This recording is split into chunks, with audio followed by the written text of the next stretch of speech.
Okay, so currently we just finished up the Tripplanner Live UI where we are getting our data from the server in terms of our hotels, restaurants, and activities. And we're pretty much creating these models on the client. So we have this concept of a trip in the sense that we have a collection of days and we can end up adding things here. We could end up adding hotels and we could end up adding restaurants. We could remove them.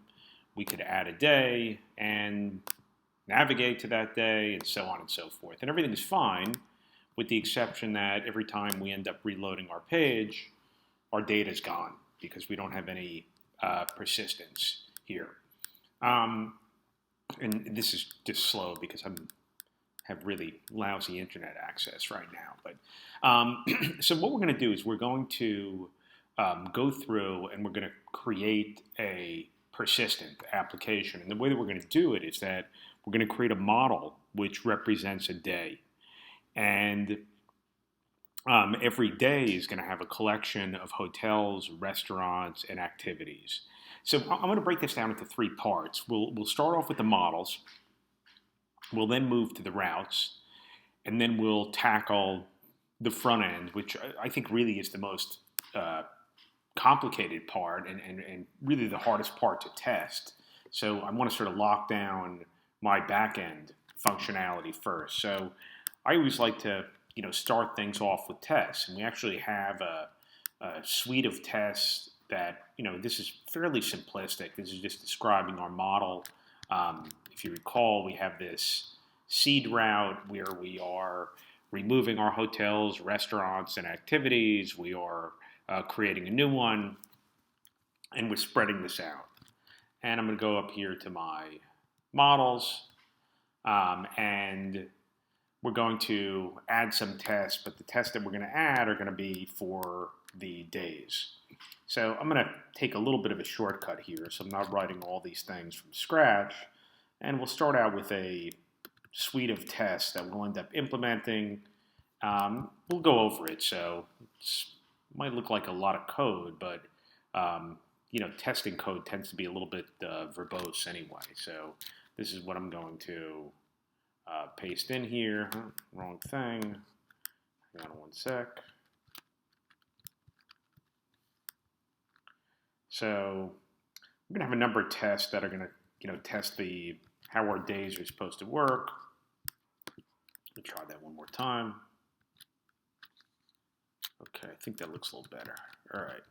So right now, if you look at this, now we don't even have a model that exists. So we don't even have a day model that exists. We're going to have to end up implementing it. But if you look at this test, what we're doing is, again, assuming that a day model exists, what we want to be able to do is we want to populate it. We want to populate its three different paths. So we are not embedding the hotels and the restaurants and the activities. We're just storing the IDs. And what we want to do is basically populate those collections, the hotels, restaurants, and activities. In the workshop, the workshop specified that we're just going to have one hotel. But since our DOM, our front end, is expecting a collection of hotels, let's actually start out with that. We could always go back, but I didn't want to make too many changes to the front end. So I'm going to implement functionality so that we can only add one hotel. But for the purposes of getting this done without a ton of changes on the front and back end, we're going to sort of have a similar model that we have on the front end. You notice even I'm capitalizing these paths, hotels, restaurants, and activities, because that's how our categories were done. So in this case, what we're doing is that we're expecting that when we call find, we're going to end up populating, and then we're going to get a collection of days. We're going to put these in a variable, and then when we're done, we're going to do some testing. We're going to specify that we only have one day. This is an index, and what we're going to do is we're going to increment this index so that we could sort our days. this might not be all that necessary because just the way that the days are going in there, they're going to be in order, but it's not a bad practice to do, and also just to show you how you can dynamically set an index, which is basically going to look at all the other indexes for a day and take the maximum index and increment it by one. So we're going to have hotels. The hotel's going to have a place. We're going to have restaurants, and we'll add one activity. So basically, we're going to add to our day a hotel, a restaurant, and an activity. So let's actually get started with this. One thing we could do here is that let's go in here, and if we just do something like this, say it only. I've got my npm test here, and let me pop open my terminal. So if I end up typing npm test, this test ends up failing because day is not defined. So what I'm hoping to do here is that not only will I have a models for activity, but I'm going to have a models for day as well. And so if we end up going into our DB and we end up looking at it, one of the things we could do here is fairly easily get this to pass by creating a schema for day, mongoose schema. I mean, for the moment, we could actually even keep it empty, and then we'll say day equals mongoose model day schema, and we should also then expose this. Day is our model, and if we went back to run this, right, it's going to pass. But let's actually see why that is passing. Well, probably the reason why it's passing is, I think it's passing because I probably have another day that's in that database. But let's actually do something a little bit different here. Let's go back to our seed. So here's our test. Here's our seed. And not only will we end up removing all of our hotels, restaurants, and activities for our test, and I'm going to go in here and also grab our day, models.day, but I'm going to remove them as well.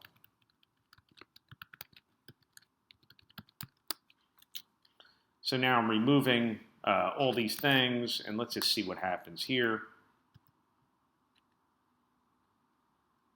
Yeah, that's what I really expected. So I think there was some data that was left in there that I wasn't deleting. And again, I could get this to pass by having this join where I'm spreading here, and I could say return day create.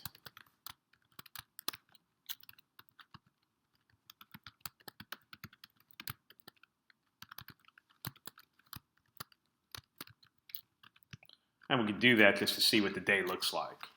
So if I end up running this,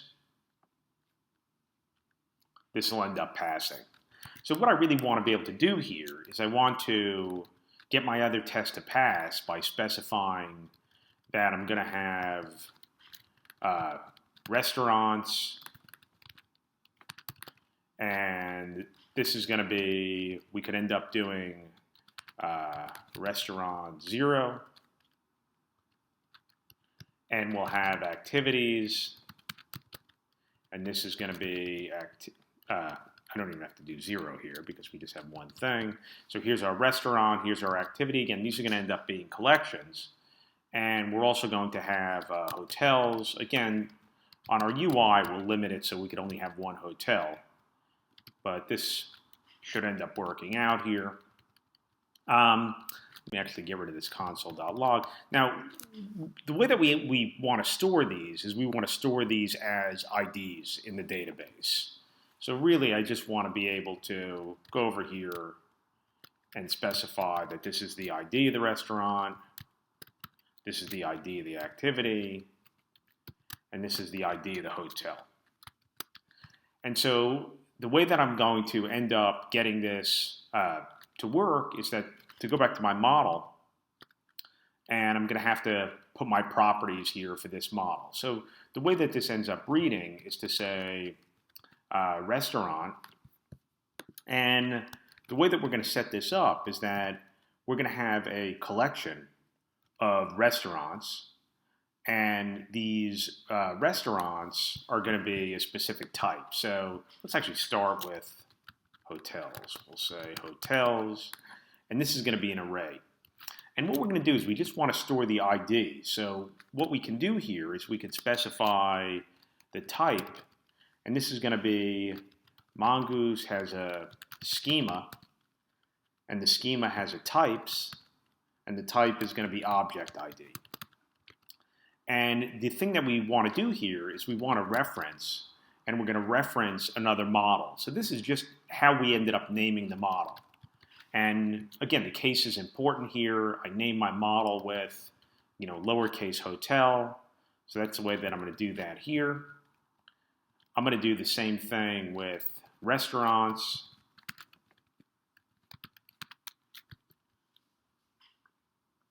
So here, this is going to refer to the restaurant model. And the last one I'm going to end up doing here is going to be my activities.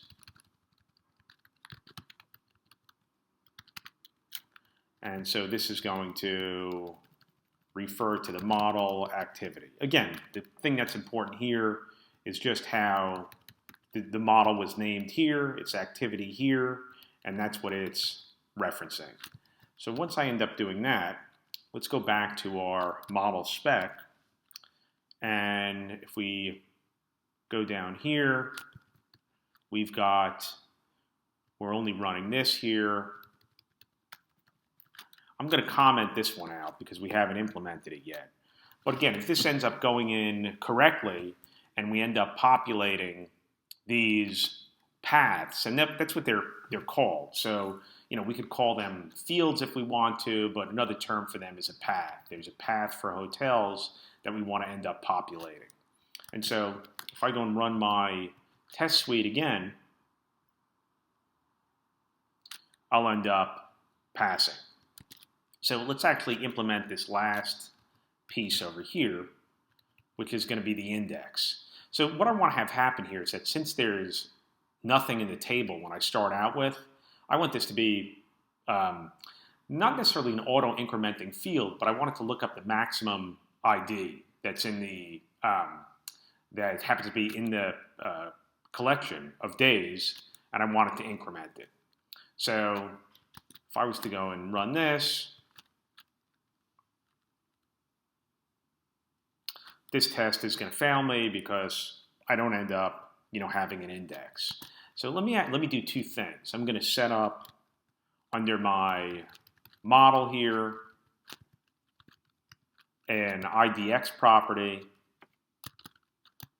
and the type is going to be a number. And that's still not going to quite do all that much for me here,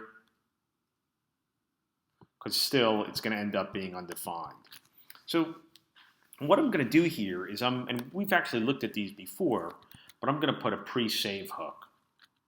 So this is something that's going to end up going on my day schema. And I'm going to say to my day schema, here's a pre-hook, it's on save.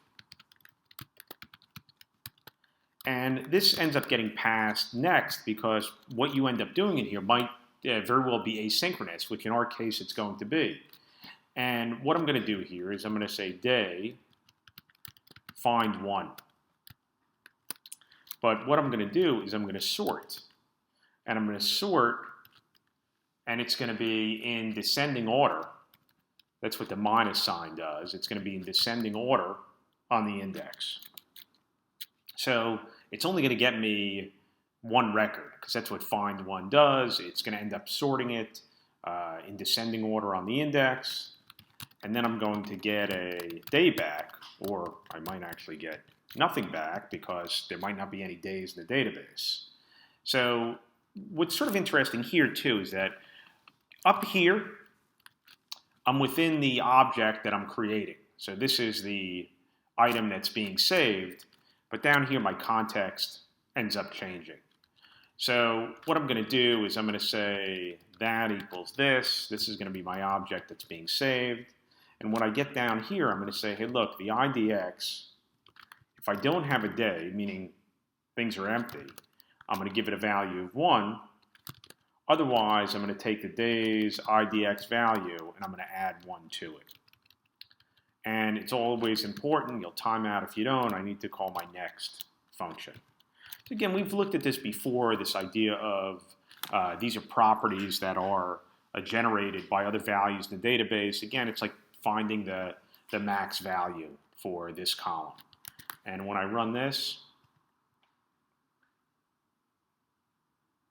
this will end up passing. Let's just do another couple things that might be kind of handy for us. If we end up going back to our test, we're going to want to run this query a lot where we're going to be populating all this stuff. So it'd be nice if we had some static method on our model that would look like this maybe, find full. And find full would end up populating these values. And just to be clear about this, if I was to go and comment out this line, just so you're aware what populate does, right? My tests end up failing because I'm not populating these values. Basically, I just have a collection of IDs here. If I was to look at day hotel 0, I would find out that it was an ID instead of being a hotel because I'm not populating it. So what I'm sort of getting at here, it'd be nice if I had something like day find full.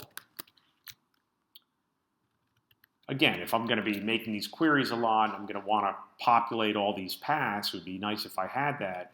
So what I'm going to do here is I'm going to go back to my model. And again, this is going to go on the day schema. This is going to be statics find full function. So this is, again, going to be on the big model class. I'm going to paste this in. And again, since I'm actually on, even though this would work, it's probably just a little bit easier to say return this.find. So when I go to call find full, it actually does a find, and it ends up populating these paths. And this way, it'll just make it a little bit easier that I don't have to end up putting all that stuff in there. So that really ends up taking care of our models. And again, there's nothing here that's that crazy that we ended up adding. Again, I know what my front end looks like, and I wanted to have sort of the least amount of mismatch between what data is going to end up coming from my routes and what my front end is expecting. So that's why I ended up naming these. I didn't end up doing hotel. I did hotels because that's just the way that I had written it initially on the front end. We'll get it to work on the front end. We could always go back and we can end up modifying things. Again, we have this test suite, which makes things a little bit easier. And one thing that's just also worth noting that in terms of writing tests, you're going to get a nice bang for the buck by writing models tests. There's not a ton of setup that's going on here. You could end up, inserting things pretty easily, deleting things, and testing out the functionality, again, without a lot of setup. I mean, the whole setup that we have here is basically the seed file. And, all it's doing is connecting to our database, removing everything, and then we're creating some hotel, restaurant, and activity, and then we're creating a day from it. So not all that much that's really going on here. Definitely worth doing the model tests. So the next thing that we'll do is that we're going to go on. I'm going to put in some tests for our routes. We'll end up creating our routes, and from there we'll end up moving on to implementing the front end functionality.